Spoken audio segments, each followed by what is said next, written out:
Paz e graça para você ligado nessa emissora. Começamos agora o seu programa de reflexão, entrevistas e debates de todas as noites. Hoje, com uma entrevista muito especial e extremamente oportuna. Se você é maduro na fé ou madura, já percebeu que uma das principais preocupações da liderança evangélica, tanto no Brasil quanto no mundo, é a evasão dos jovens e jovens adultos a partir de uma certa idade, na minha opinião, na tenra juventude, em que eles tendem a abandonar a igreja. Uma pesquisa feita nos Estados Unidos revelou pelo menos 6 razões apontadas pelos próprios desertores da fé, muitos deles voltam muitos anos mais tarde para a igreja, né? Apontando os principais motivos que levam a essa evasão e suscitando um debate entre a liderança da igreja para que estas razões sejam levadas à consideração, né? E mudanças sejam feitas na vida do dia a dia das igrejas a fim de que essa evasão cesse ou pelo menos diminua de forma bastante intensa.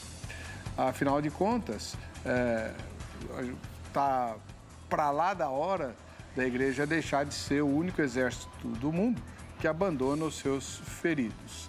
Principalmente quando eles ainda são jovens e, obviamente, embora não acreditem nisso, muito suscetíveis a todo tipo de armadilha e ataque do diabo. A primeira razão apontada para essa pesquisa é de que as igrejas tendem a ser superprotetoras em relação aos jovens, a tentar isolá-los do mundo, a demonizar tudo que está fora da igreja. Será que é assim mesmo? Até que ponto essa pesquisa americana reflete a realidade brasileira? É disso que nós vamos tratar hoje. Está no ar, vejam só.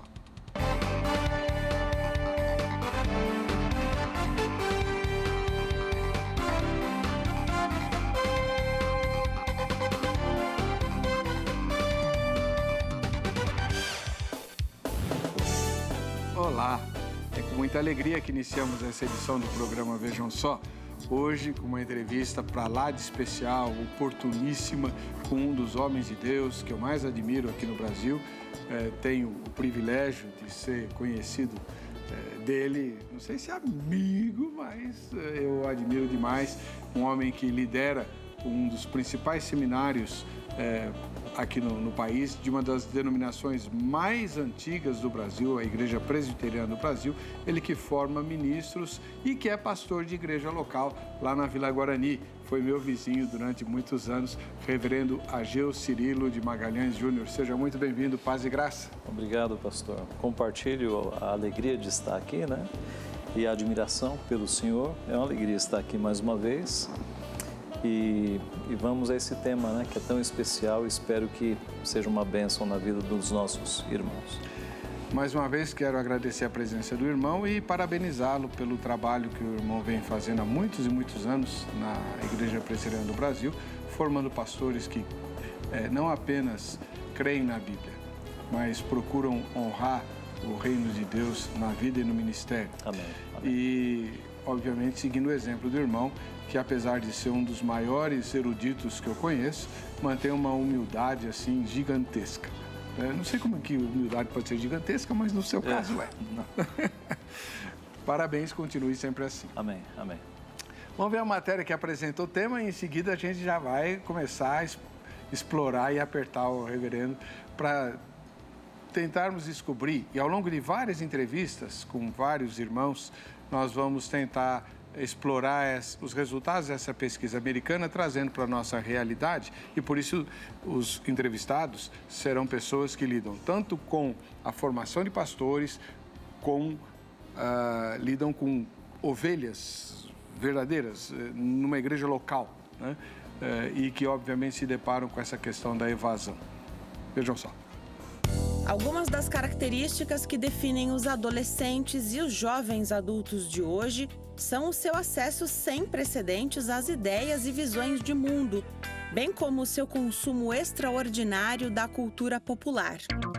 Como cristãos, eles expressam o desejo de sua fé em Cristo para se conectar ao mundo em que vivem. No entanto, muito de sua experiência no cristianismo é sufocante, baseada no medo e na aversão ao risco. 1/4 dos jovens entre 18 a 29 anos disse: cristãos demonizam tudo o que está fora da igreja. 23% indicaram que essa descrição descreve completamente ou principalmente a sua experiência religiosa. Outras percepções nesta categoria incluem: a igreja ignora os problemas do mundo real, com 22%, e minha igreja está muito preocupada que filmes, músicas e jogos de videogame sejam prejudiciais, com 18%. Jovens adultos com experiência cristã dizem que a igreja não é um lugar que lhes permite expressar dúvidas. Eles não se sentem seguros em admitir que algumas vezes o cristianismo não faz sentido. Além disso, muitos acham que a resposta da igreja às dúvidas é trivial. Por conta disso, o Vejam Só de hoje debate: a igreja é superprotetora? Querem preservar a fé das pessoas com a ideia de afastar tudo que é do mundo, protegendo de ataques que poderiam fortalecer e não destruir a fé. Com isso em mente, vamos começar a nossa conversa de hoje. O Vejam Só já está no ar. Celebrando aí uma parceria legal, né, Denise? O Zeca te ajudou lá no Consultor Doutor e a Denise fez essa locução muito bacana aí para nós. Um ósculo santo para você e para o neném, né? Ela acabou de ser mamãe. Deus abençoe grandemente a sua família. E não deixa de ser um Consultor Doutor hoje, porque estamos falando com o reverendo Ageu, que é o diretor. Há quantos anos o senhor está à frente do seminário? 14, esse é o 14º ano. 14 anos à frente do seminário José Manuel da Conceição, o seminário presbiteriano aqui na cidade de São Paulo. E na Igreja Vila Guarani? Esse é o 21º ano. Bênção. Amém. Qual que é o endereço da igreja lá, reverendo? É a Avenida Leonardo da Vinci, 2114, Vila Guarani, ali na região do Jabaquara. Pertinho do metrô? Perto do metrô. Isso. E os cultos são presenciais? São. Estamos às 9h30 da manhã e às 18h30. Não, perdão, 9h30 da manhã e 18 horas. 18 horas. Tá. E tem escola dominical também? Tem. A escola dominical acontece logo depois do culto da manhã. Amém. Glória a Deus. Bom, reverendo, como é que o senhor, que prepara pastores e que é pastor, vê essa questão da evasão dos jovens? Até que ponto isso é uma realidade? Até que ponto é um mito? Não, eu acho que é muito real, né? Eu me lembrei de palavras do reverendo Augusto Nicodemos, há alguns anos atrás, numa palestra que ele deu, de uma pesquisa semelhante que ele teve acesso. Ele foi chanceler da Universidade Presbiteriana Mackenzie. E ele teve acesso a uma pesquisa semelhante que dizia um percentual muito alto de jovens cristãos que, quando entravam na universidade, abandonavam as suas igrejas, né? E ele mostrando o quanto essa situação era preocupante, né? Então, isso é um problema mesmo. Você tem, digamos que, uma fraqueza das igrejas em preparar os jovens para lidarem com questões que eles enfrentam nas faculdades. A fé dos nossos jovens, ela é provada nas faculdades. Então, o jovem chega numa universidade e a sua fé é confrontada por vários ismos, né? Evolucionismo, marxismo, naturalismo e muitas filosofias questionam a existência de Deus, questionam o cristianismo. E se ele esteve numa igreja que não o preparou para estes questionamentos, ele passa por dificuldades muito grandes, né? Eu já tive contato com jovens, não da minha igreja, né, mas jovens muito próximos, que se tornaram ateus por estarem em igrejas que não os prepararam, né? Estou pensando num jovem específico que esteve numa igreja de ensino muito fraco e quando ele entrou numa universidade, um professor de química o puxou para perto de si e o converteu ao ateísmo, né? Então é uma situação muito triste. Lamentável. Antes de continuar a entrevista, vamos fazer a nossa enquete, né? Vou ver qual é a sua opinião a respeito do assunto. A nossa pergunta tem a ver com a primeira razão, a primeira das 6 razões apontadas pela pesquisa. Já eu falo de onde veio essa pesquisa, né? E a primeira razão é que os jovens dizem que a igreja os tenta superprotegê-los. Na sua opinião, a igreja é superprotetora para com os jovens? Sim ou não? A ideia de que vamos protegê-los e o mundo é mau e tal, então essa atitude de superproteção você vê na sua igreja? Sim ou não? A gente vê o resultado parcial ao final dessa edição. O senhor acha que a igreja superprotege os jovens? Então, aqui a gente tem que fazer uma distinção puxando para a cultura brasileira, né? Quando a gente fala em igreja no Brasil, a gente tem que pensar nas igrejas que têm os seus usos e costumes e que prendem mais os jovens. E veja, eu estou pensando agora mais no passado. Eu Certo. diria que hoje, com o advento da internet, não tem mais como prender os jovens. Então, eu estou pensando numa época em que você dizia para o jovem, não pode ver televisão, não pode ouvir música do mundo, e os jovens, eles ficavam limitados a isso. Eu diria que hoje não dá mais para fazer isso, né? O jovem com acesso à internet, no celular, não tem mais como. Mas mesmo assim, a gente sabe que há igrejas que tentam limitar os jovens, que são igrejas mais voltadas a usos e costumes, tá? Há outras igrejas que eu diria que são um pouco mais abertas nesse sentido, que deixam os jovens mais soltos. Então, não dá para dizer a igreja. Há igrejas com visões diferentes. Então, acho que esse é um primeiro ponto. Essa tendência de dizer o mundo é mau e nós temos que resguardar os nossos jovens para que eles não se contaminem é uma visão equivocada, né? Os monásticos lá na Idade Média tiveram essa visão e a gente sabe que é equivocada, né? Os monásticos na Idade Média pensaram, o mundo é mau, vamos para o deserto e vamos ficar lá incontaminados do mundo. E a gente sabe o que aconteceu, né? O filme O Nome da Rosa mostra, né, exatamente o que aconteceu. O pecado está dentro do homem, então não adianta o homem ir para o deserto, o pecado vai junto. Não adianta você isolar os crentes na igreja, porque o pecado está no coração. Esse não é o caminho. Jesus disse que nós devemos ser luz do mundo. E não adianta você esconder a luz, ela tem que estar na montanha, brilhando. Nós somos sal da terra, e se o sal vier a ser insípido, para nada mais presta. Eu acho que o melhor caminho é você treinar estes jovens, treinar os adolescentes, eu diria mais, treinar os pré-adolescentes e não isolá-los, mas treiná-los bem já na pré-adolescência, para que quando eles forem soltos no mundo, eles não apenas estejam preparados, mas eles sirvam como um fator de influência aos seus amigos e questionem os professores. Eu acho que é o melhor caminho. Agora, reverendo, o grande problema é como fazer isso, né? Uma das coisas que a gente vem discutindo bastante no Brasil hoje, no mundo todo, é a questão da vacinação. Tem como vacinar cristão? Assim, não contra a pandemia do coronavírus, mas contra a pandemia do mundanismo. Com certeza, com certeza. Nós temos feito isso lá na igreja, né? E veja, eu vou dar o exemplo da igreja que eu pastoreio, que sirva de inspiração para outros colegas. Como é que você pode fazer? Ensinando doutrina para pré-adolescentes, para adolescentes, ensinando doutrina firme, né? Ensinando teologia e ensinando o que nós chamamos de cosmovisão, né? O que é cosmovisão?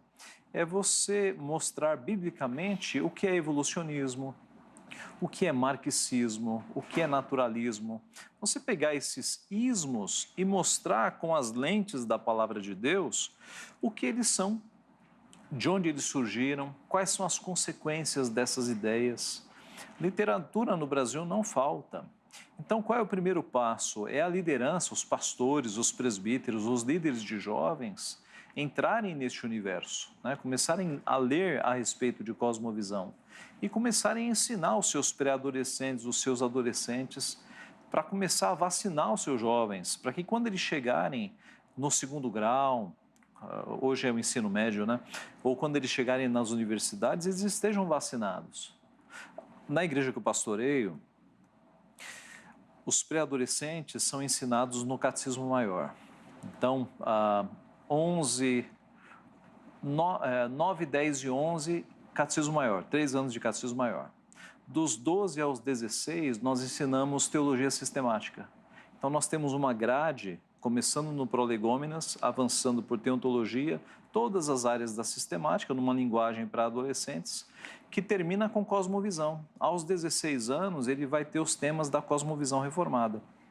A gente está pensando em quando ele começar a pensar em faculdade, ele já passou por temas como aborto, eutanásia, todos esses temas da ética cristã, né, criação do mundo, evolucionismo, ele já está vacinado. Isso parece uma coisa difícil, mas não é. Tem literatura, tem centenas de vídeos no YouTube sobre esses temas. Basta as lideranças, né, dos adolescentes e jovens entrarem neste mundo e prepararem essa juventude. Agora, reverendo, um dos problemas que a pesquisa apontou é que a juventude, a moçada de hoje, ela é muito avessa a autoritarismo. Uhum. E a fé cristã, ela se alicerça de forma muito sólida na autoridade da Bíblia. Por que o jovem vai acreditar que a Bíblia é inerrante, infalível e tal? E não os outros ismos, né? Essa versão autoridade é fruto da nossa geração por conta do que nós chamamos de pós-modernismo, né? Por conta da erosão das verdades absolutas, né? Aquilo que a gente chama de relativismo, trocando em miúdos. De tempos para cá, criou-se a ideia de que não há mais uma verdade absoluta, cada um tem a sua verdade, né? Caiu aquele ideal de verdade absoluta, cada cabeça é uma sentença. Isso é uma falácia, isso é um engano, porque se não existe uma verdade absoluta, inclusive essa afirmação é mentirosa. Né? Pois é. Então, isso é uma verdade mentirosa. E é fácil você demonstrar para o jovem que se não existe uma verdade, inclusive o que o professor da faculdade dele está falando não deve ser crido.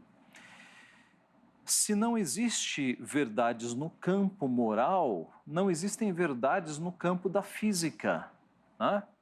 Qual é a probabilidade de eu soltar essa Bíblia e ela não ir para o chão? Nenhuma. Ela vai cair. Então, não existe relativismo no campo das leis da física.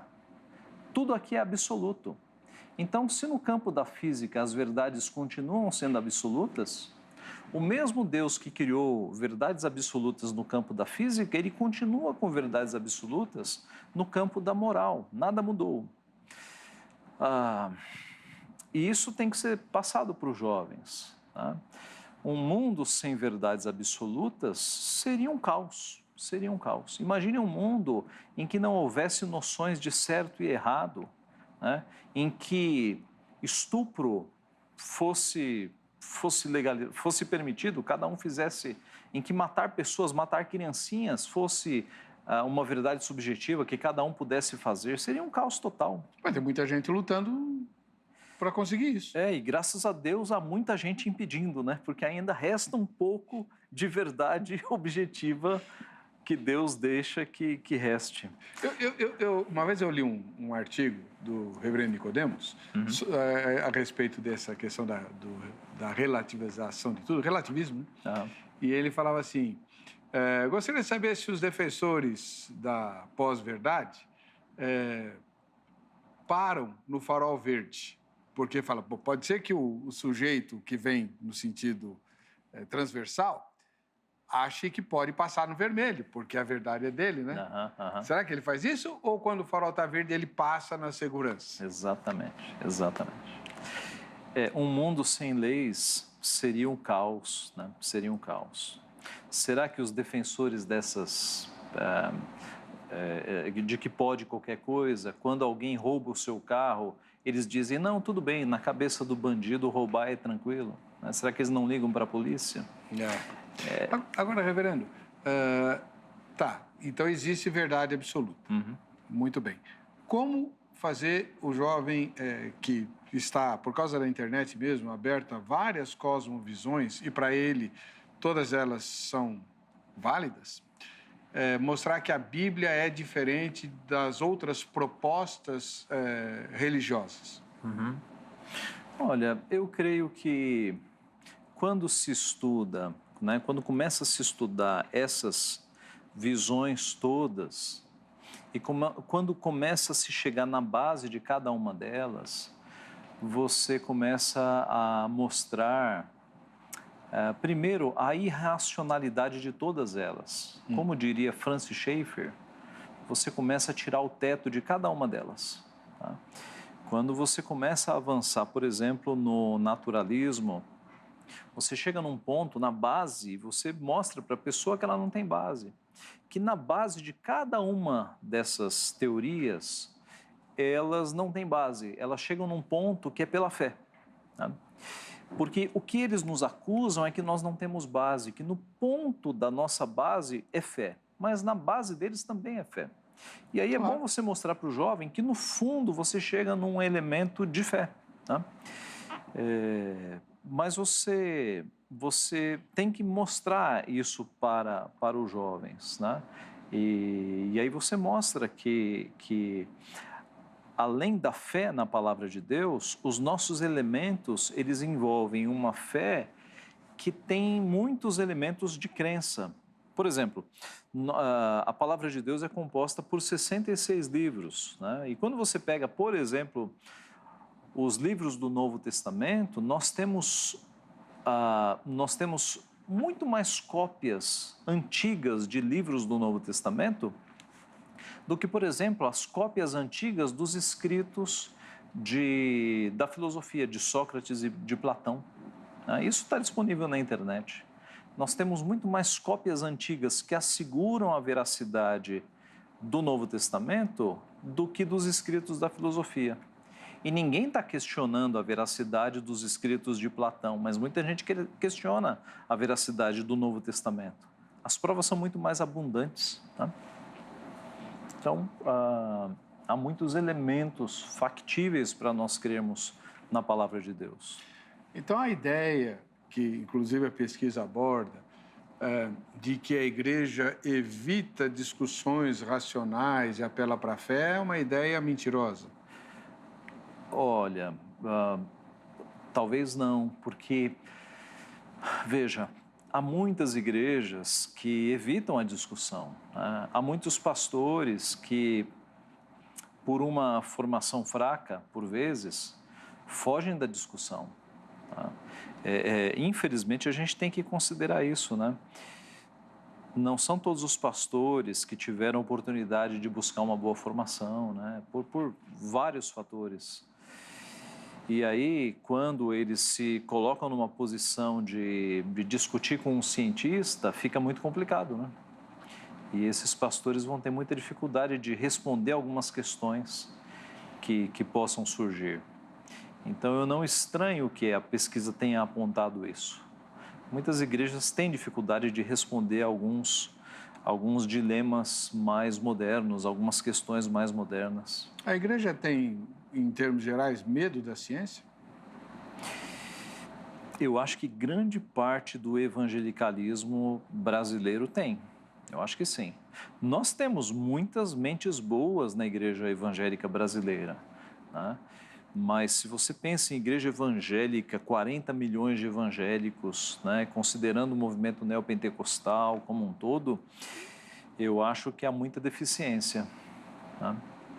Eu creio que nós temos um caminho aí a avançar nesse sentido.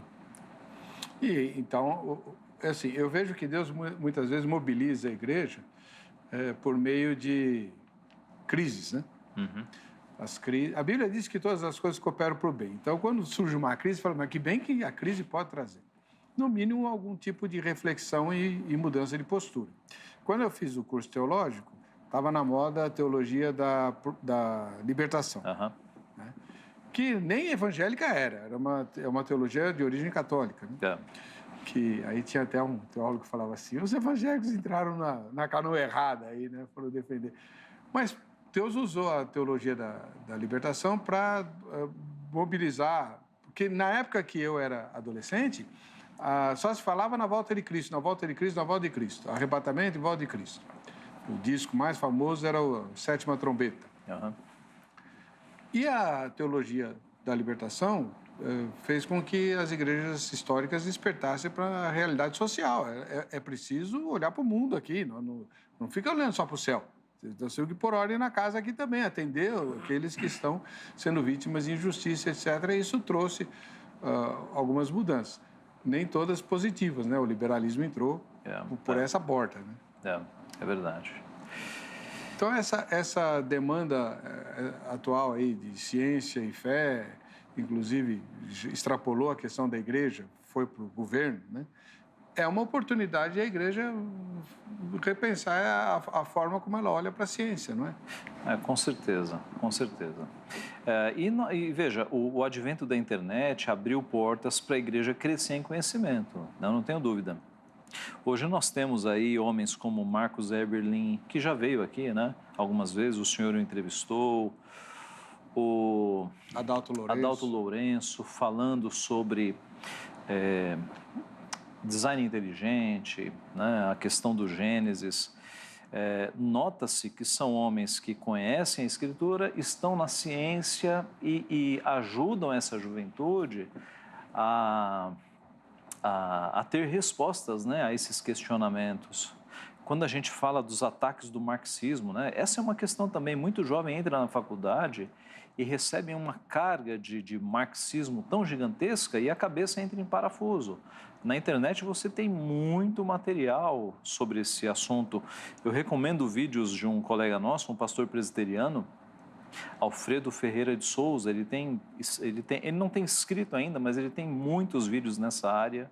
Né, É melhor, porque a juventude não quer ler nada. Pois é, o vídeo é a linguagem mais acessível, né? Então, eu acho que essa é uma boa oportunidade da gente preparar os jovens para eles darem razão da sua fé. Sabe que uma vez a sobrinha de um pastor conhecido meu, me convidou, conhecido nosso, o moderador da Igreja Presbiteriana Conservadora, que me foge o nome. Eu sei quem é, ele já esteve aqui. Ela me convidou para um debate na escola dela, escola de ensino médio, e o professor de química dividiu a classe para debater sobre a criação do mundo e tinha um grupo gigantesco lá que ia defender o Big Bang, um grupo de umas 5 meninas crentes para defender a criação do mundo e um outro grupo para defender aquela ideia de que o mundo tinha sido fruto de alienígenas que tinham semeado a vida na Terra, né? E eu fui lá para representar o grupo defendendo a criação.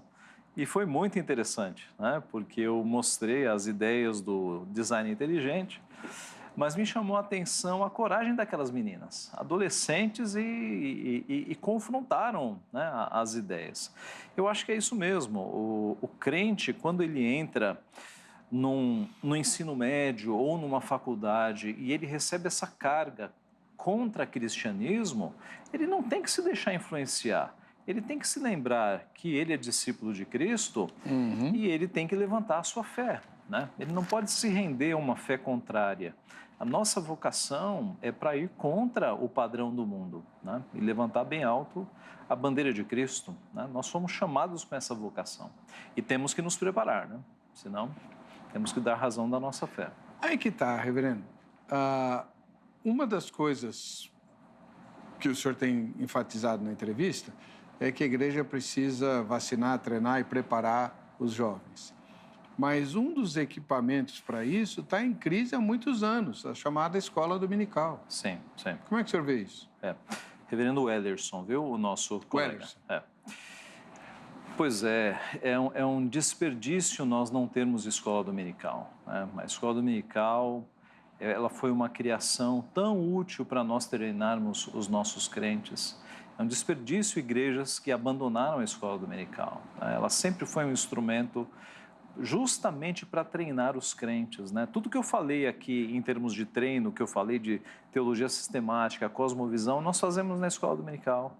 A escola dominical tem esse benefício de você separar as crianças por idades, né? As faixas etárias.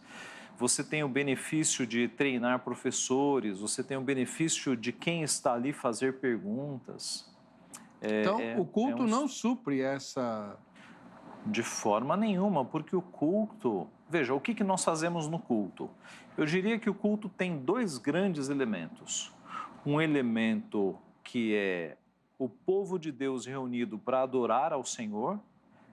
O culto é sempre vertical, né? O movimento vertical de baixo para cima, o povo adorando a Deus, e de cima para baixo, Deus falando com o povo, né? Então, é adoração e é Deus falando com o povo. Agora, a escola dominical é um movimento em que Deus está falando a sua palavra e é ensino, né? A escola dominical é ensino. Então, o professor está ensinando e as pessoas estão perguntando. É um treino, né? A escola dominical é uma capacitação dos crentes. Os crentes estão sendo capacitados. É essencial. É uma pena que algumas igrejas não tenham escola dominical. Estão desperdiçando o domingo. O domingo é feito para a gente passar o tempo na casa de Deus, né? É um desperdício do domingo você não ter escola dominical. Eu choro, porque eu sou fanático pela escola. Tudo que eu sei da Bíblia, eu aprendi na escola dominical. Mas no seminário? No seminário eu aprendi teologia. O senhor sabe que tem uma diferençazinha, né? Tem. Pois é. Por falar em seminário, vamos lembrar da Academia Teológica da Graça de Deus, a Agrade. Anota o telefone que vai aparecer para você, 3115-0819, em São Paulo, por isso tem o 0 operadora 11, você liga durante o horário comercial. Agora não tem ninguém lá, você vai ligar no horário comercial e se informar sobre qual é o melhor endereço para você fazer o curso da Agrade. A Agrade tem uma variedade de cursos, inclusive curso de música para quem quer tocar, curso de música para quem quer cantar, curso de música para quem quer dirigir o louvor, são 3 enfoques diferentes. Tem bastante opção para você. Liga no horário comercial amanhã para a sede aqui de São Paulo e se informa a respeito. E aproveita, pega teu celular agora e focaliza o nosso código QR. Olha ele aí. Está aí no canto superior esquerdo do seu televisor, porque você fazendo isso vai ter as suas orações respondidas. Deus usa tecnologia para responder oração também, viu? Como é que funciona isso? Focalizando com a sua câmera, você vai habilitar o seu celular a receber todas as postagens que a nossa emissora faz no canal do YouTube, para que você possa assistir ao Vejam Só onde quiser e a hora que quiser, né? E se inscrevendo no canal, você recebe notificações das novidades. Você nem precisa ficar garimpando, você já vai receber as notificações de tudo que for postado de novo lá. Então é uma bênção para você. Faz isso agora, a gente vai para o intervalo, voltamos já com questões mais densas aqui para o nosso entrevistado de hoje no Vejam Só.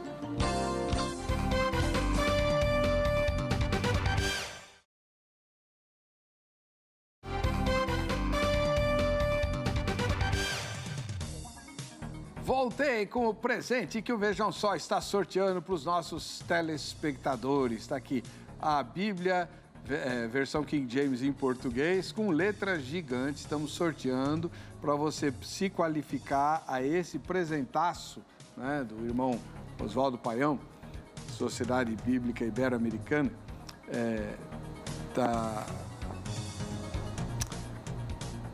É só você mandar a sua foto ou o seu vídeo para o Vejam Só, quem assiste ao Vejam Só. Olha lá.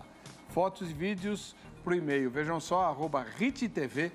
A gente vai fazer o sorteio logo, não perde tempo. Ah, mas eu não sei fazer isso. Chama teu neto, tua neta, que ele faz isso em 10 segundos para você. Você vai ficar besta de ver. Que eu já vi isso acontecer, né? Incrível. Bate a foto e já manda. Impressionante com essa geração rápida com essas questões tecnológicas, tá? Então pro e-mail, tá bom? Vejam só, @richtv.com.br. Vamos ver as fotos que a gente já recebeu aqui. Hoje temos uma do Rio Grande do Norte, lá em Carnaúba dos Dantas, nós temos o Aristóteles Estevam, que é nosso telespectador lá no Rio Grande do Norte. Deus abençoe, meu querido irmão. Grande abraço para você. Aqui em Mogi das Cruzes, perto da capital de São Paulo, nós temos o Guilherme Ferreira, nosso telespectador, jovem. O tema de hoje tem tudo a ver com ele, né? Pelo jeito, ele é um dos militantes pela palavra de Deus aí entre a juventude.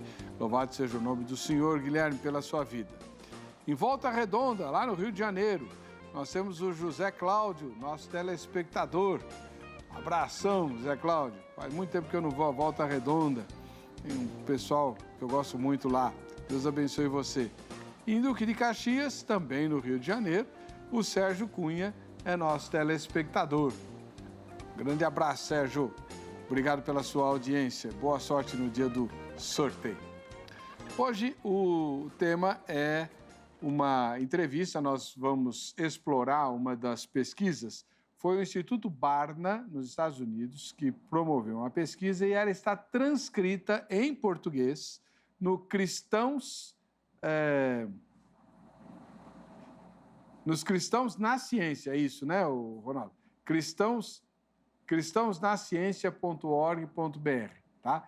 Essa pesquisa que nós começamos a explorar hoje, ela aponta 6 razões diferentes pelas quais os jovens e jovens adultos deixam a fé ao ingressarem no ensino superior.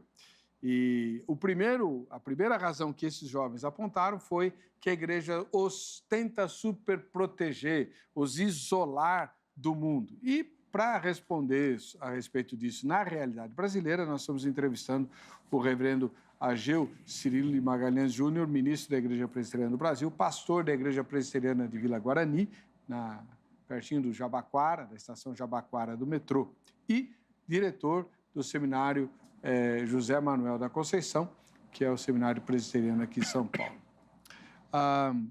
Reverendo, uma das coisas que os jovens nessa pesquisa apontaram é que eles esperam, por causa eles estão super antenados com as novidades, lógico, né? E por causa disso, eles esperam haver conexão entre a fé que eles possuem, a fé que a igreja os ensina, e o mundo. Essa conexão é possível? Totalmente possível. Eu não sei se a igreja tem feito, né, essa conexão, mas é possível, porque a Bíblia é atual, né? A Bíblia, ela tem respostas para todas as questões. Quando surgiu, por exemplo, o debate com células-tronco, a Bíblia traz princípios. A Bíblia não está dizendo lá o que fazer com as células-tronco, mas quando a Bíblia traz o princípio do não matarás, e células-tronco envolve vida ou morte, a resposta está dada. Então, os princípios todos estão ali, né? A gente precisa conhecer a Bíblia e precisa conhecer as implicações de cada mandamento. Então, se a gente conhece a Bíblia e as implicações, a gente consegue fazer as ligações todas. Isso é interessante, né? O que são os 10 mandamentos? Os 10 mandamentos são o resumo da lei. Jesus conseguiu resumir os 10 mandamentos transformando em 2. Amarás a Deus sobre todas as coisas e ao próximo como a ti mesmo. Ele resumiu em 2, né? São 10. Os 10 são o resumo de toda a lei, tá? Do Pentateuco inteiro. A lei inteira coube em 10. Você tem documentos no final da Idade Média, os catecismos, né? O que o pessoal que fez os catecismos, não apenas Westminster, mas Heidelberg, etc., etc., o que eles fizeram? Eles trataram das implicações. Então, quais são os pecados contidos, quais são os pecados proibidos no não furtarás? Aí responde-se lá.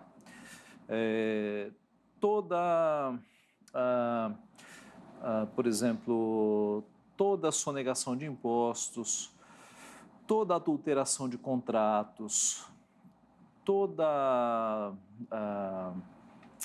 você tirar as marcas de terra, adulteração, etc., etc., burlar pesos e medidas. Então, veja, no não furtarás, você tem uma infinidade de pecados que podem ser cometidos. Então, quando você tem questões científicas, tecnológicas, que surgem hoje e que vão surgir na geração dos nossos netos, eu não tenho dúvida de que a Bíblia vai trazer respostas. O que a gente precisa conhecer é a Bíblia e as implicações dos mandamentos. Mas, reverendo, essas respostas da Bíblia são vistas por muita gente como obscurantistas, retrógradas, fruto de ignorância. Porque essas pessoas não perceberam que a palavra de Deus é viva e eficaz e dura para sempre. A Bíblia não precisa ser atualizada. Alguém disse, eu não me lembro quem, que a Bíblia é tão atual, acho que foi Spurgeon, a Bíblia é mais atual que o jornal de hoje. A palavra de Deus, ela é atualíssima, ela é eterna, ela dura para sempre. No momento em que eu deixar de achar que a Bíblia é atual, eu tiro o poder dela. Então, longe de ser obscurantista, a Bíblia é atualíssima, né? Ela responde às questões totalmente da nossa época. Mas, reverendo, vamos ser honestos, vamos lá. Por que existe essa acusação de obscurantismo? Porque a Bíblia condena o que a gente levou milênios para conseguir, a liberdade sexual, a liberdade de gênero, a flexibilização das relações íntimas. A Bíblia é contra tudo isso. Como já disse alguém, né? Tudo que é gostoso ou é pecado ou engorda. Pois é, isso me faz lembrar uma notícia que eu vi há uns meses atrás. Eu acho que foi na Inglaterra. Uma mulher vestida de cachorro pleiteando na justiça o direito de ser chamada de cachorra, né? De trocar os seus documentos por cachorra. Então, veja que benefício, né, a modernidade nos trouxe. Ela se identificava como cachorra a partir de agora. Então, veja que... Se a moda pega. Observe que o mundo não evoluiu, né? O mundo não evoluiu. Na medida em que uma sociedade se afasta da palavra de Deus, ela regride. Como alguém já disse, quando as pessoas param de crer em Deus, elas passam a crer em qualquer coisa. A sociedade só se destrói na medida em que ela se afasta da palavra de Deus.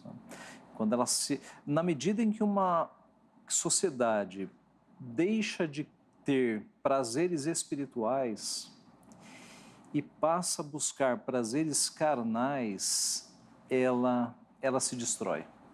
E veja se não é o que nós estamos vendo hoje, né? Que parte da sociedade busca prazeres espirituais hoje? Eu diria que parte da igreja busca prazeres espirituais. Parte da igreja sabe qual é o prazer de evangelizar. Parte da igreja sabe qual é o prazer de louvar ao Senhor, de ter respostas de oração. Parte da igreja sabe o que é ter prazer espiritual. O mundo não sabe o que é isso. O mundo busca prazer na carne, né? Então, quando uma sociedade para de buscar prazeres espirituais, o que resta, como diria a sociologia, são os prazeres da cama e da mesa, apenas, né? É apenas o sensorial, o carnal, né? Mas voltando à questão, a Bíblia, ela é atualíssima. As questões éticas, tecnológicas, científicas que surgirão daqui a 50 anos, eu não tenho dúvida de que a Bíblia responderá. Ela é atualíssima. Uma das, assim, coisas que... A gente tem vantagem de ter mais de 60 anos, né? Embora a juventude ache que não, mas existem várias vantagens. E uma das que eu tenho visto na minha vida é... Com o medo de parecer místico, eu vou dizer um negócio, mas, por favor, me ouça até o fim. Talvez o grande equívoco que a gente cometa é tentar enfiar a Bíblia goela abaixo das pessoas, tanto dos jovens quanto dos adultos.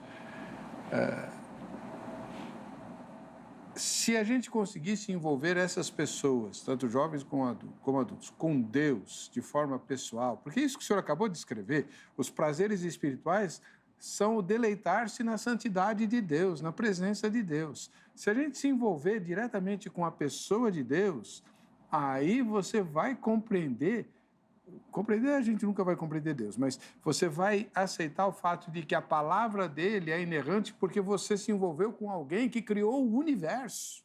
Então, esse alguém que criou o universo deve saber como a gente deve viver, apesar dos nossos sentidos apontarem numa direção diferente, porque eles estão caídos. Aí a queda, o pecado vão fazer sentido para você, olha... Ele me afasta da verdade, ele me afasta de Deus. Então, eu vou ficar com Deus porque eu conheço esse Deus. Sim, sim. Eu tenho falado isso com o povo da igreja.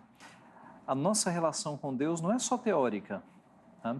Nós cremos em Deus e nós sentimos Deus. A diferença é que a nossa relação com Deus não é só experiencial. Ela tem a fé como o guia, né? Mas não é uma relação apenas teórica. Eu creio em Deus e Deus fala comigo, fala pela palavra. Eu oro e Deus me responde. Eu estou angustiado, eu coloco isso diante de Deus e Deus me alivia. Eu sinto Deus, não é uma coisa teórica apenas. Tá? Eu busco alegria em Deus e Deus alegra o meu coração. Cristo não falou...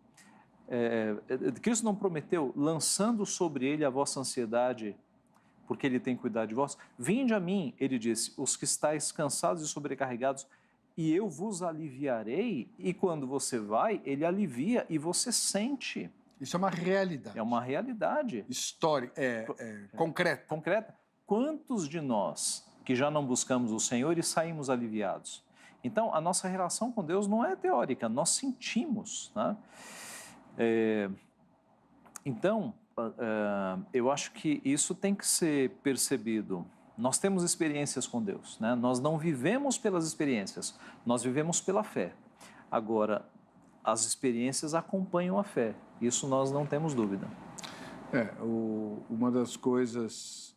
Bom, deixa eu caminhar, senão o tempo acaba. Daqui a pouquinho a gente vai ler alguns comentários também.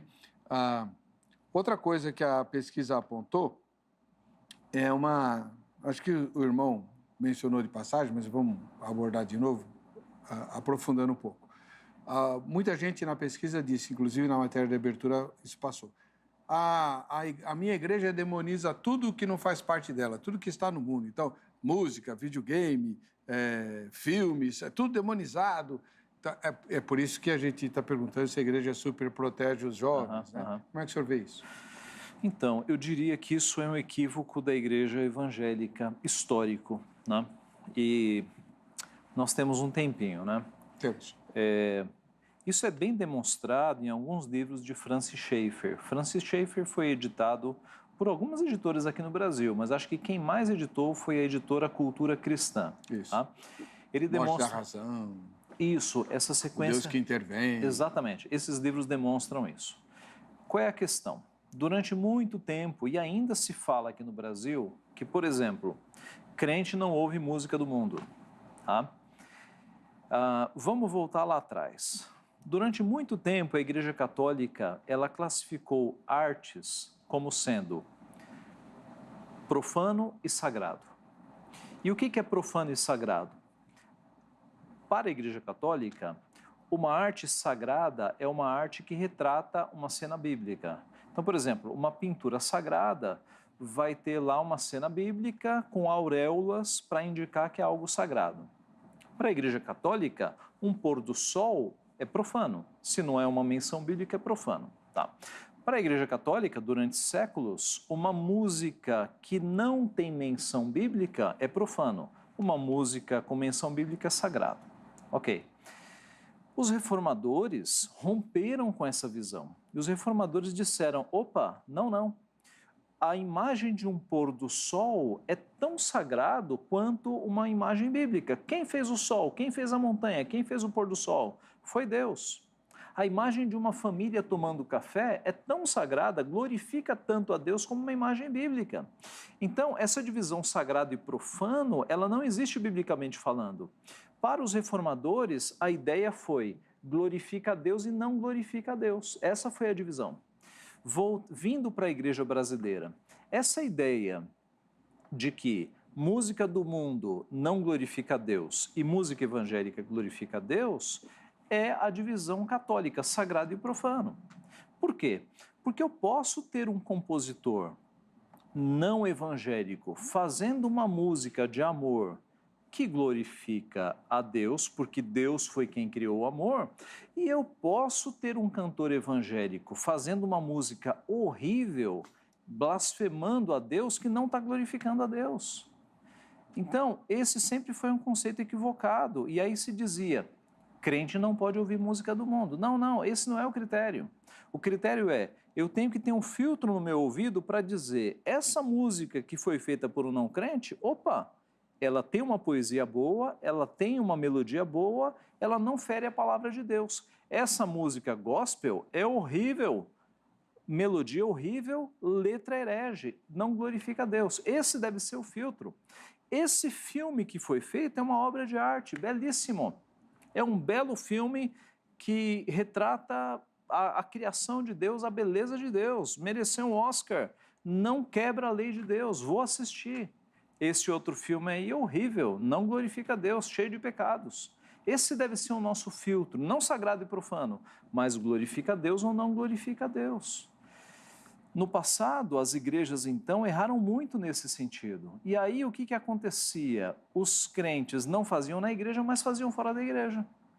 Ou então, pior, começaram a trazer para dentro da igreja. Não pode ver show do mundo, não pode ter rock, não pode ter rock no mundo, vamos trazer o rock para dentro da igreja. Né? Começaram a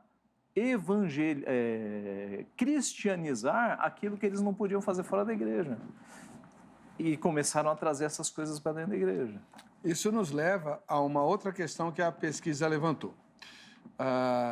Como solução, não na pesquisa, mas trabalhando a pesquisa, alguns líderes identificaram duas respostas para esse questionamento aí da superproteção.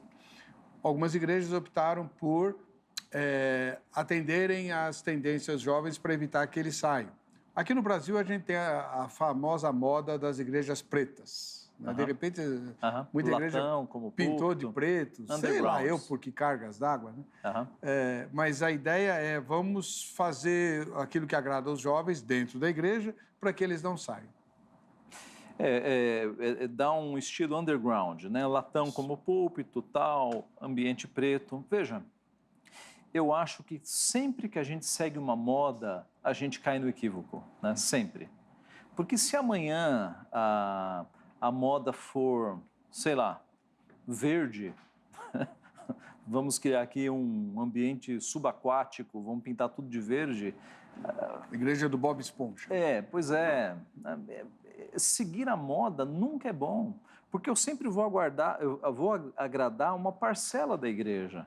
E a igreja é um ambiente da família da aliança. Se eu crio um ambiente underground para agradar apenas uma faixa etária, como é que aquele nosso irmão de 80 anos de idade, ele vai se sentir num ambiente assim?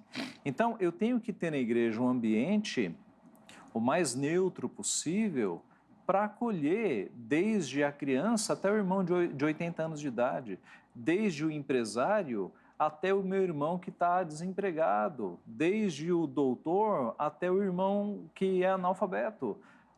Veja, a carta de Tiago mostra muito isso. Eu não posso fazer acepção de pessoas, eu não posso ter discriminação de classes na igreja. A igreja é a família da aliança, é Deus recebendo todas as classes, todas as culturas, né? Eu tenho que ter uma igreja que abrigue todo mundo, todas as tendências. Eu não posso valorizar uma tribo, né? Valorizar uma tendência só. Eu acho equivocada essa ideia de igrejas pretas. Como é que os irmãos mais velhos se sentem numa igreja assim? Eu acho que a igreja tem que ser a mais neutra para abrigar todo mundo. E moda passa, né? Moda passa, Lembra exatamente. do dente de ouro? Pois é. E esse pessoal vai crescer e daqui a pouco vai falar, puxa, isso aí, eu passei dessa fase, né? Pois é. A outra resposta, então a resposta de vamos atender os jovens é uma, priorizando os jovens e ignorando os outros, achando que todo mundo vai compreender, né? E a outra é uma outra atitude de ignorar os jovens. Com o seguinte raciocínio que é, todo mundo passa pela fase do questionamento, do esfriamento. Aí, quando eles lá na frente quebrarem a cara, casarem, tiverem filhos, e aí vão se preocupar com a criação dos filhos, aí eles voltam para a igreja. Não, eu acho que o ignorar não é o caminho, né? Eu acho que não. Eu acho que o melhor caminho é aquele que a gente falou no começo. Você se preocupar com os desafios que eles vão enfrentar e treinar todo mundo, escola dominical. Vamos treinar as crianças, os pré-adolescentes, os adolescentes, os jovens e os adultos. A vida é composta de desafios diferentes, tentações diferentes. Cada idade tem a sua tentação e a gente treina todo mundo para a vida cristã. Eu acho que ignorar está longe de ser a solução. Tem que treinar todo mundo. Mas é uma realidade de que o povo que se desvia, de boa parte volta, né? Eu acho que boa parte volta. Eu já vi, na igreja que eu pastorei, é uma igreja pequena, mas eu já vi muita gente que está lá, que foi criada na igreja, passou um tempo fora e depois voltou, graças a Deus. Mas a gente não pode contar com isso, né? Não, com certeza não. Bom seria se não tivessem desviado, né? Se desviado. Bom, agora, reverendo, e as questões do mundo real? Eles mencionaram o seguinte, a igreja ignora os problemas do mundo real. Alguém já falou que a igreja está falando coisas que ninguém mais quer ouvir, né? Uhum. Dando respostas que ninguém mais quer ouvir e tal. Quais são os problemas do mundo real? Fome, miséria, guerra, pandemia, peste. Que resposta que a igreja pode dar para esse tipo de coisa? Olha, eu acho assim. Eu acho que quando os pastores pregam a Bíblia com fidelidade e eles aplicam bem a palavra de Deus, eu creio que eles cobrem todos esses assuntos, né? Eu acho que a chave está na aplicação. Eu diria o seguinte, você não deve ficar pregando baseado na agenda da semana. Você tem que pregar a Bíblia, né? A tua agenda tem que ser a Bíblia. Então, prega a Bíblia, prega lá a Bíblia. Agora, nas aplicações, você pode perceber quais são as angústias do teu povo e fazer as aplicações para as angústias. Deus vai te orientar nisso, né? Todo pregador tem experiência de nas aplicações, Deus colocar uma palavra no coração que não estava lá no esboço e ser uma bênção para a igreja, né? Eu acho que é Deus quem pastoreia a igreja, é Deus quem alimenta o seu povo. Ao pregador cabe estudar bem o texto, pregar com fidelidade, e é Deus quem alimenta a igreja. Eu tenho certeza que a Bíblia é suficiente para todas as questões que estão aparecendo no mundo. Agora, uma das coisas que a gente, em vez de superproteger, né, a gente não tem feito, é ensinar o crente, seja ele de que idade for, que ele não vai ser o maior sucesso do mundo. Ser de Jesus implica em ter os inimigos certos também.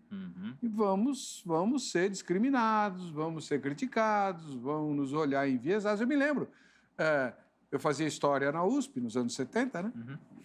E um belo dia eu levei a Bíblia. Era dia de reunião lá com a moçadinha, né, que a gente fazia, Palavra da Vida Universitária. Eu levei a Bíblia e deixei na carteira lá, porque a aula estava muito chata. Ali, eu estava lá, né, assistindo a aula e a Bíblia do lado. Quando eu olhei assim, os meus colegas todos, como se eu tivesse levado um livro de bruxaria, né? Você não vai ser a pessoa mais popular do mundo, no mundo, se você for de Jesus. Não vai. Tem que saber disso, não é? A gente quer ser agradável para todo mundo, não quer. Esse é o grande problema do mundo de hoje. A Bíblia precisa ser revisada porque ela tem sido interpretada de forma errada, condenando o que Jesus não condenaria. Jesus condenaria a homossexualidade? Com certeza. Não, mas estão dizendo que não. Então, mas o senhor foi no ponto, né?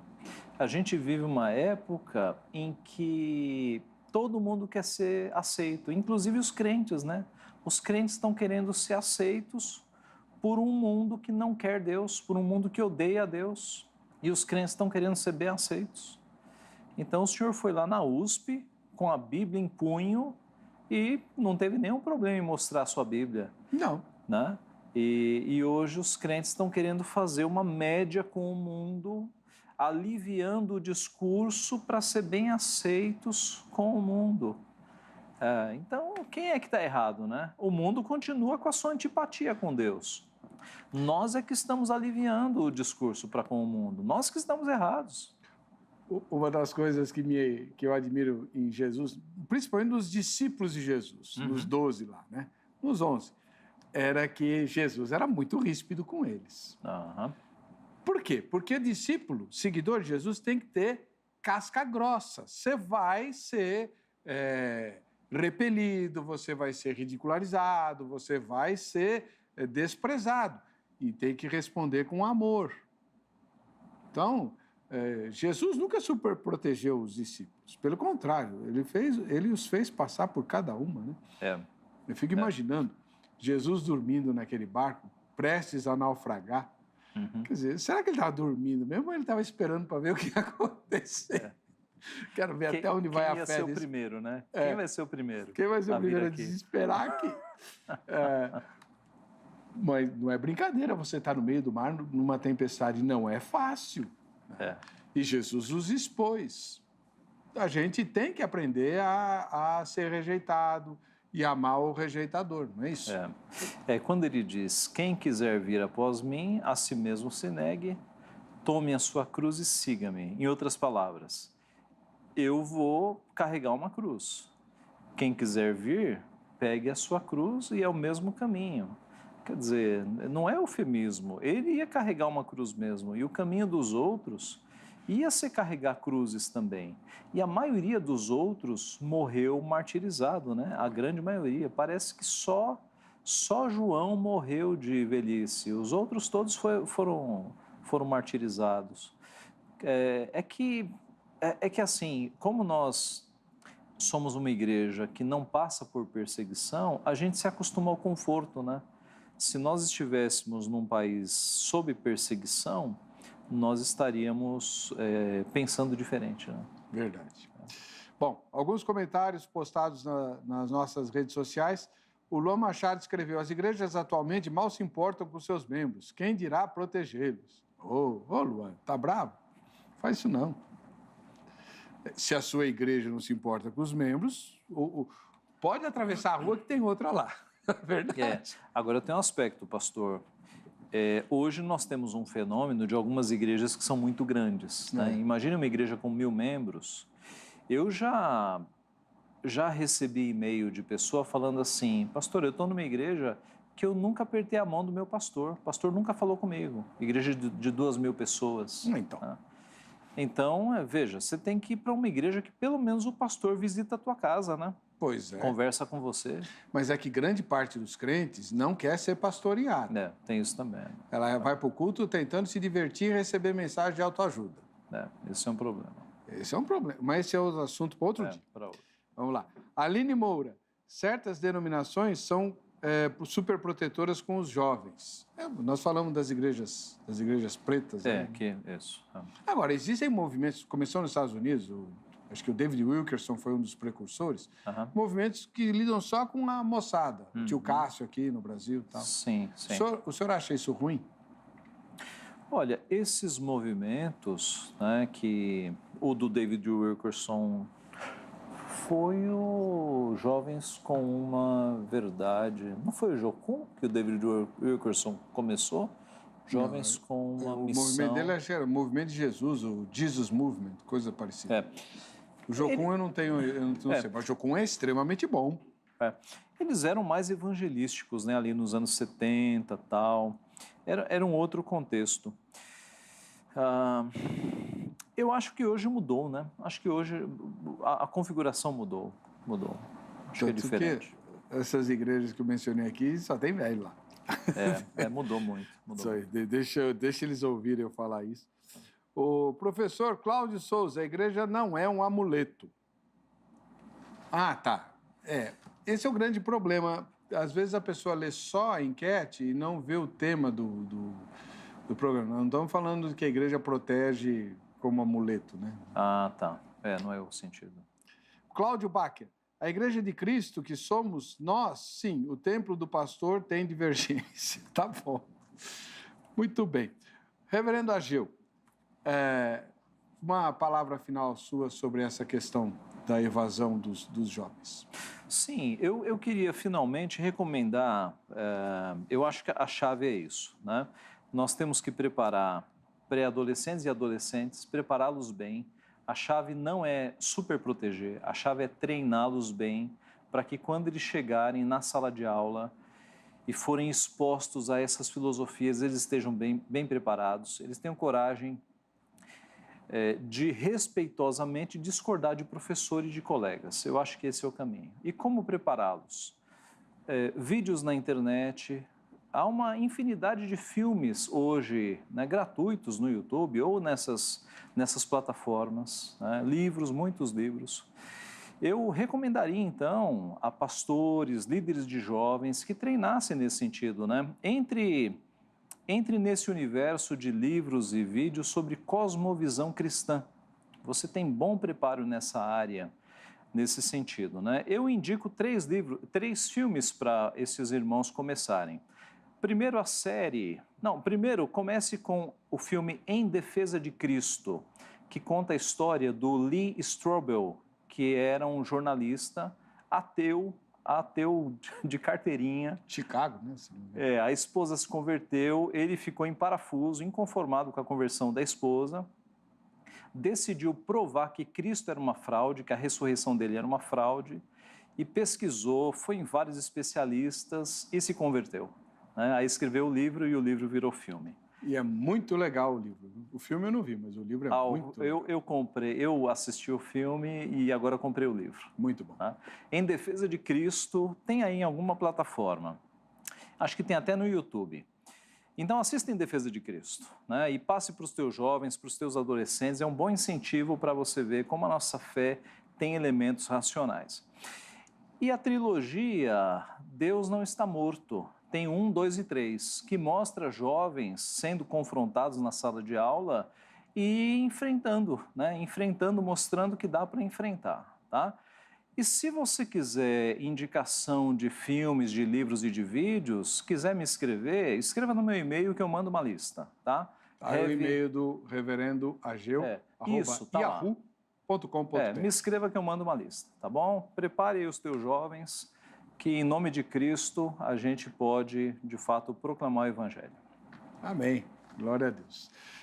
Foi muito proveitosa a entrevista, eu tinha certeza disso. Quero agradecer demais ao reverendo Ageu Cirilo de Magalhães Júnior pela oportunidade que tivemos e convido você para, na próxima semana, assistir a continuação dessas entrevistas. Vai ser um outro entrevistado com uma outra resposta que essa pesquisa do Instituto Barna. Você tem a pesquisa transcrita no cristãosnaciencia.com.br, tá? .org.br, cristãosnaciencia.org.br. Você que se interessou por essa pesquisa tem lá e a gente quer explorar, trazendo para a realidade brasileira, né, esses resultados. Até a semana que vem, o Veja Só continua normal com o Zeca nos debates aí. Uma gratidão especial ao nosso querido Zeca. Vamos para o resultado da enquete? Na sua opinião, a igreja é superprotetora em relação aos jovens, né, como a gente falou aqui? 25% disseram que sim, 75% disseram que não. E a gente se vê no próximo Vejam Só. Um ósculo santo.